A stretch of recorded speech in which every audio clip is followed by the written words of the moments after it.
राधे राधे। जय श्री कृष्णा। आप सभी प्रिय भक्तगणों को निर्जला एकादशी की हार्दिक शुभकामनाएं एवं बधाइयाँ। चलिए सुनते हैं निर्जला एकादशी व्रत कथा। तो सभी भक्तों ध्यान पूर्वक सुनिए। भगवान श्री कृष्ण धर्मराज युधिष्ठिर से बोले कि हे राजन, श्री सूत जी ने इस एकादशी की कथा अनेक ऋषि मुनियों से कही है।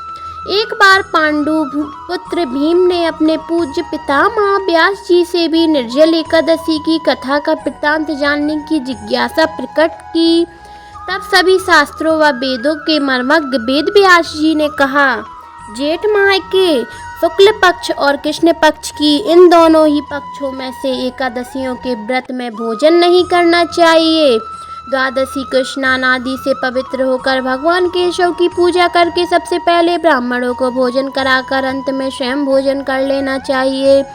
भीमसेन कहने लगे, हे पितामह, मैं विधिवत भगवान की पूजा आदि तो कर सकता हूँ, दान भी दे सकता हूँ, परंतु भोजन के बिना नहीं रह सकता।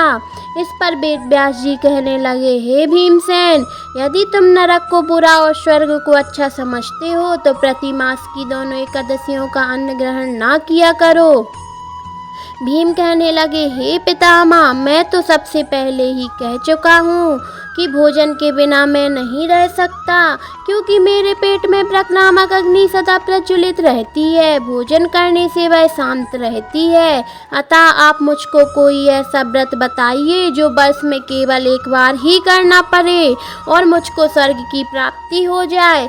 श्री व्यास जी कहने लगे, हे पुत्र, बड़े बड़े ऋषियों ने अनेक शास्त्र आदि बनाए हैं। उन शास्त्र में भी लिखा है कि मनुष्य को दोनों पक्षों की एकादशी का व्रत करना चाहिए, इसमें से उन्हें स्वर्ग की प्राप्ति होती है। श्री व्यास जी के वचन सुनकर भीमसेन नरक में जाने के भय से भयभीत होकर कांप कर कहने लगे, अब मैं क्या करूं? मास में 2 व्रत तो मैं कर नहीं सकता, अतः आप मुझे वर्ष में कोई एक ऐसा व्रत बताइए करने से मेरी मुक्ति हो जाए। यह सुनकर व्यास जी बोलने लगे, जेठ मास में सूर्य वृष राशि पर हो या मिथुन राशि पर शुक्ल पक्ष की जो एकादशी आती है, तुम इस एकादशी को निर्जल व्रत करो। इस एकादशी के व्रत में स्नान और आचमन के अलावा जल वर्जित है, इसलिए इसे निर्जला एकादशी कहते हैं।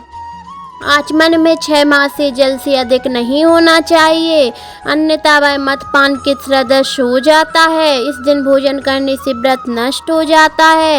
यदि एकादशी को सूर्योदय से लेकर द्वादशी को सूर्योदय तक जल ग्रहण ना करें तो उससे सारी एकादशियों के व्रत के फल प्राप्त होता है। द्वादशी को सूर्योदय से पहले उठकर स्नान करके ब्राह्मणों को दान आदि देना चाहिए। इसके पश्चात भूखे ब्राह्मण को भोजन कराएं, फिर आप स्वयं भी भोजन ग्रहण करें। इस एकादशी का फल वर्ष में संपूर्ण एकादशियों के फल के बराबर है। व्यास जी कहने लगे, हे भीमसेन, यह मुझको स्वयं भगवान ने बतलाया है। इस एकादशी के पुण्य समस्त तीर्थों और दानों से भी अधिक है। केवल एक दिन मनुष्य निर्जल रहने से सभी पापों से मुक्त हो जाता है। जो मनुष्य निर्जल एकादशी का व्रत करते हैं उनको मृत्यु के समय यमदूत आकर नहीं घेरते, वरन भगवान के पार्षद उनको पुष्पक विमान में बैठाकर स्वर्ग को ले जाते हैं। अतः संसार में सबसे श्रेष्ठ निर्जला एकादशी का व्रत है, इसलिए यत्न पूर्वक इस व्रत को करना चाहिए और उस दिन ओम नमो भगवते वासुदेवाय इस मंत्र का उच्चारण करके गौदान करना चाहिए। इस प्रकार वेद व्यास जी के अनुसार भीमसेन ने इस व्रत को किया, इसलिए इस एकादशी को भीमसेनी या पांडव एकादशी भी कहा जाता है। निर्जला एकादशी व्रत करने से प्रथम भगवान का पूजन करके यह प्रार्थना करें, हे भगवान, आज मैं श्रद्धा पूर्वक निर्जल व्रत रखकर दूसरे दिन भोजन करूंगा, अतः आपकी कृपा मेरे ऊपर सब पाप नष्ट हो जाएं। इस दिन जल से भरा हुआ एक घड़ा वस्त्र ढककर स्वर्ण सहित दान करना चाहिए। जो मनुष्य इस व्रत को दोपहर में स्नान तप आदि करके करते हैं उनको करोड़ों पल सोने के दान के बराबर फल मिलता है, और जो दिन यज्ञ आदि करते हैं उनको फल का तो वर्णन ही नहीं किया जा सकता।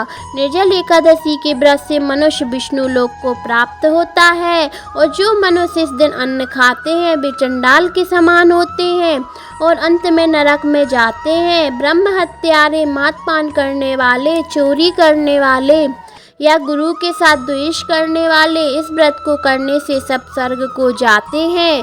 हे भीमसेन, श्रद्धा पूर्वक इस व्रत को करने वाले को प्रथम भगवान का पूजन, फिर गौदान, ब्राह्मणों को मीठा व दक्षिणा देनी चाहिए तथा जल से भरे कलश का दान अवश्य करना चाहिए। निर्जला एकादशी के अन्न, वस्त्र, उपनाय, जूती आदि का दान भी करना चाहिए। जो मनुष्य भक्ति पूर्वक इस कथा को पढ़ते हैं या सुनते हैं उनको निश्चय ही स्वर्ग की प्राप्ति होती है। जय श्री कृष्णा, जय श्री राधे। आज के दिन इस मंत्र का जरूर उच्चारण करें। ओम नमो भगवते वासुदेवाय नमः।